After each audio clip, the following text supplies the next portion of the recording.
भूतिया हवेली का रहस्य राजस्थान के एक छोटे से गांव के पास एक पुरानी हवेली थी। लोग कहते थे कि उस हवेली में रात होते ही अजीब आवाजें आने लगती हैं। गांव वाले शाम के बाद उस रास्ते से गुजरने की हिम्मत नहीं करते थे। लेकिन एक दिन शहर से आए चार दोस्त, आरव, रोहन, समीर और कबीर, ने उस हवेली का सच जानने का फैसला किया। उन्हें लगा कि यह सब सिर्फ अंधविश्वास है। पहली रात चारों दोस्त रात के लगभग 10 बजे उस हवेली के सामने पहुंचे। चारों तरफ घना अंधेरा था और ठंडी हवा चल रही थी।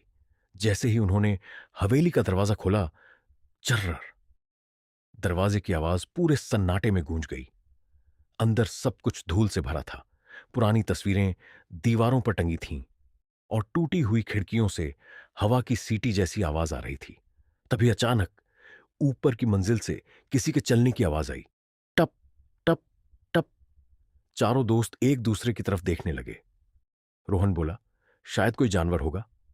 लेकिन समीर के चेहरे पर डर साफ दिखाई दे रहा था। अजीब परछाई। वे लोग धीरे धीरे सीढ़ियां चढ़ने लगे। जैसे ही वे ऊपर पहुंचे, उन्हें एक लंबी काली परछाई दिखाई दी। आरव ने टॉर्च जलाकर देखा, लेकिन वहां कोई नहीं था। अचानक पीछे से दरवाजा जोर से बंद हो गया। धड़ाम।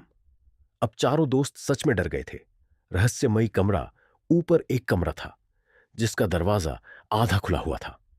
अंदर से हल्की रोशनी आ रही थी। कबीर ने धीरे से दरवाजा खोला। कमरे के बीचों बीच एक पुरानी कुर्सी रखी थी और वह कुर्सी अपने आप हिल रही थी। समीर घबराकर बोला, यहां से चलो, अभी।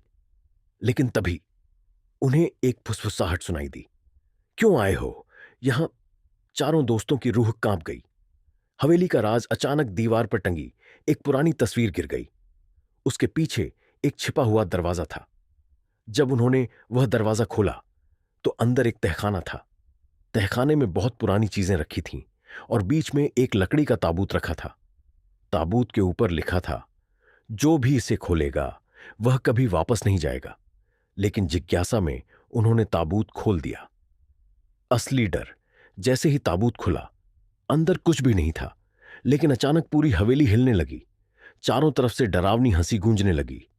हां, हां, हां। और अचानक तहखाने का दरवाजा अपने आप बंद हो गया। अब वे चारों अंदर फंस चुके थे। आखिरी सच्चाई अचानक उनके सामने एक धुंधली आकृति दिखाई दी। वह हवेली के पुराने मालिक की आत्मा थी।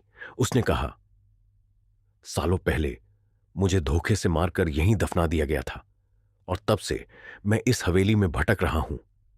आत्मा ने उनसे कहा, अगर तुम मेरी कहानी दुनिया को बता दो तो मुझे मुक्ति मिल जाएगी। चारों दोस्तों ने वादा किया। अगली सुबह सुबह होते ही वे चारों हवेली से बाहर निकल आए। गांव वालों को पूरी सच्चाई बताई और उसी दिन उस हवेली में पूजा करवाई गई। उसके बाद से वहां कभी कोई अजीब आवाज नहीं आई। लेकिन आज भी लोग कहते हैं, कभी कभी रात में उस हवेली की खिड़की में एक प्रकाश दिखाई पड़ता है।